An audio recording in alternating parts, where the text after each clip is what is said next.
Satu pelaku pencurian 30 baju di sebuah distro akhirnya tertangkap. Omset menurun, pedagang masker tetap berjualan. Homestay bayar seikhlasnya, serasa pulang ke rumah nenek.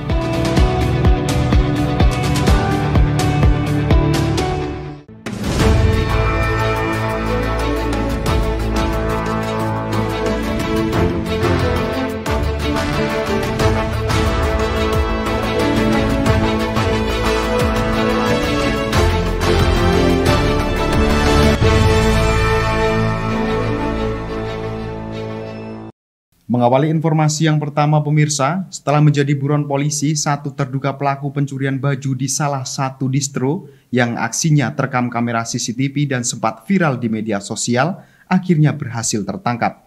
Selain mengamankan terduga pelaku yang diketahui warga Kabupaten Jember, polisi juga mengamankan satu unit motor yang digunakan ketika beraksi sebagai barang bukti.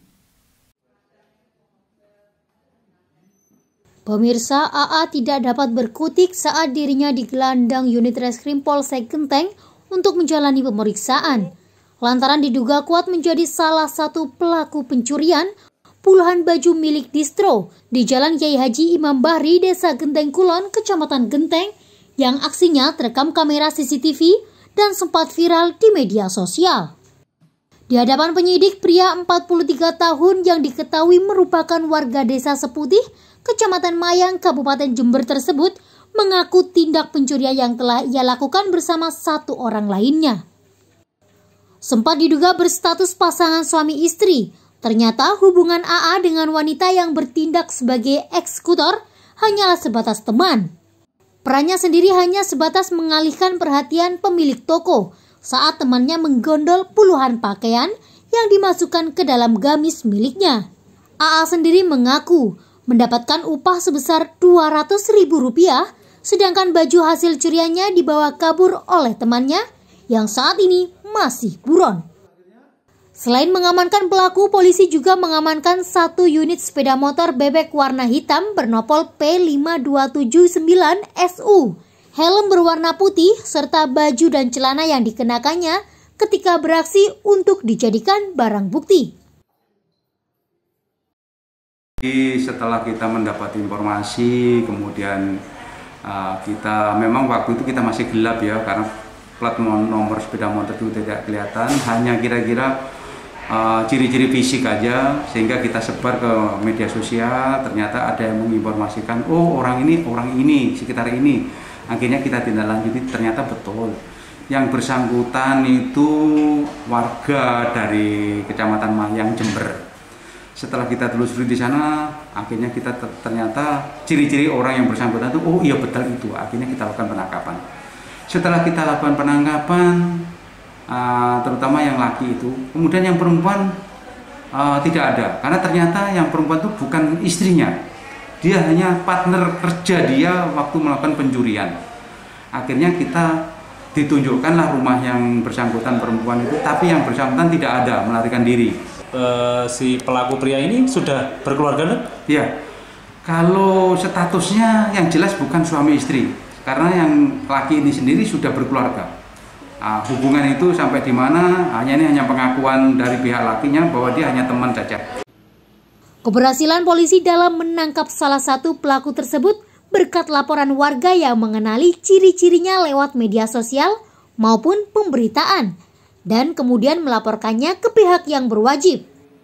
Saat ini pihak kepolisian masih terus mengejar wanita yang berperan sebagai eksekutor yang sudah dikantongi identitasnya oleh pihak kepolisian. Dari Banyuwangi, Jawa Timur, Eko Purwanto, Banyuwangi 1 TV melaporkan.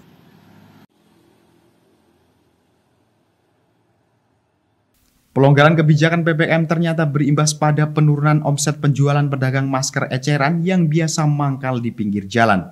Para pedagang mengaku omset penjualan mereka turun hingga lebih dari 50%. Mereka pun tetap bertahan lantaran terlanjur menyetok barang dalam jumlah yang banyak.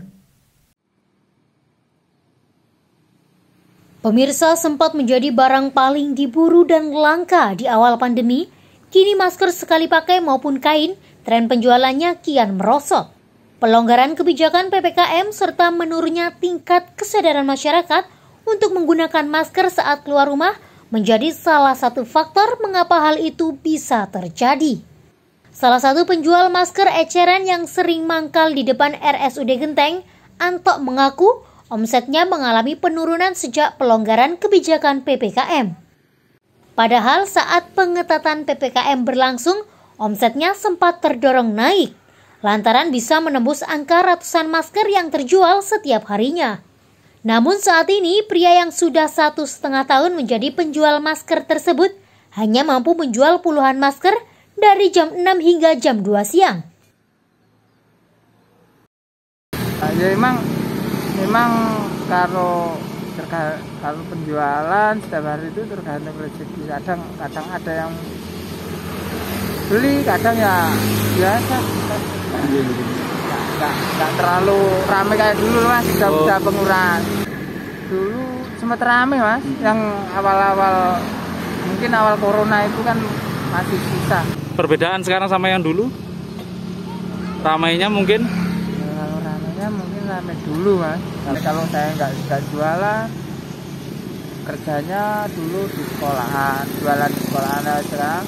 Di sekolahan belum normal. Ya udah masuk sekolah, tapi kan jualan belum dikatakan boleh. Terkadang pagar masih ditutup atau gimana. Jadi cukup bertahan dengan masker ini. Hal senada juga dirasakan Sofwan, pedagang masker yang berada di area pertokoan Pasar Gendoh, Kecamatan Sempu, yang menurun omsetnya sejak pelonggaran kebijakan PPKM saat ini. Bahkan omset pria yang juga berjualan masker sejak awal pandemi tersebut mengaku mengalami penurunan omset hingga 50%. Di mana saat pengetatan PPKM berlangsung, dirinya mampu meraup omset hingga jutaan rupiah setiap harinya. Namun saat ini meraih omset 500.000 pun terbilang sulit. Cuman ya ada penurunan. Penurunan ada, enggak seperti sekarang omsetnya ada. Ya, paling kalau sekarang antara 500, 300. Berarti ada penurunan hampir 50% ya Pak? Ya, masker aja gitu. Masker. Kalau dulu kan sampai 2 juta.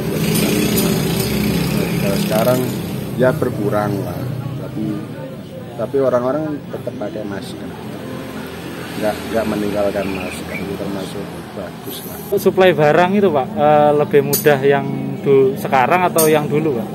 Dulu itu lebih banyak ya mas, model-modelnya lebih banyak. Sekarang banyak agak sulit juga carinya yang sulit. Kalau dulu memang banyak model-modelnya, sekarang sulit mas.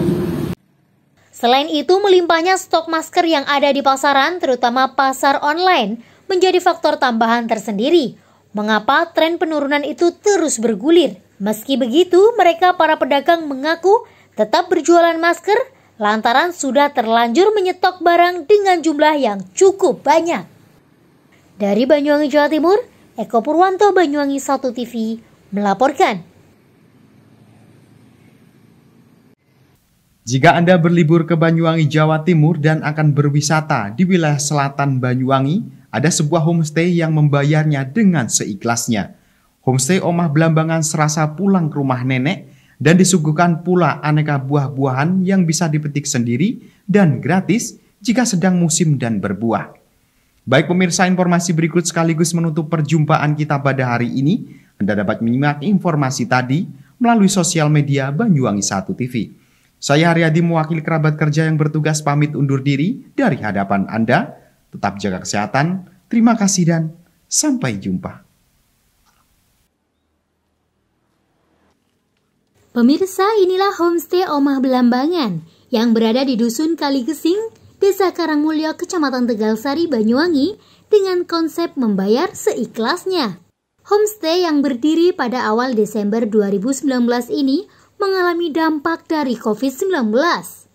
Namun, mulai Oktober kemarin sudah ada perubahan, yakni mulai adanya wisatawan yang menginap. Homestay yang dikonsep bayar seikhlasnya ini juga dilengkapi dengan fasilitas menyenangkan bagi wisatawan yang menginap. Selain ada beberapa kamar untuk menginap, Homestay Omah Belambangan juga menyediakan lahan belakang yang terbuka untuk menggelar acara rapat maupun acara lainnya. Jika Anda menginap di Omah Belambangan, suasana serasa pulang ke rumah nenek. Karena memang suasana rumah di pedesaan yang dikelilingi dengan aneka banyak pohon. Lahan belakang rumah ditanam aneka pohon buah seperti manggis, jeruk, durian, dan pohon kelapa. Wisatawan yang menginap juga diberikan fasilitas gratis memetik aneka buah di halaman belakang rumah jika sedang berbuah. Menurut pengelola Homestay Omah Belambangan, Ageng Hariwaskito menjelaskan bahwa awal berdirinya homestay dengan konsep bayar seikhlasnya karena banyak kolega dari luar Banyuwangi yang ingin berlibur ke wilayah Banyuwangi bagian selatan, seperti berkunjung ke Pulau Merah, Alas Purwo, Pantai Gerajakan, dan Teluk Ijo.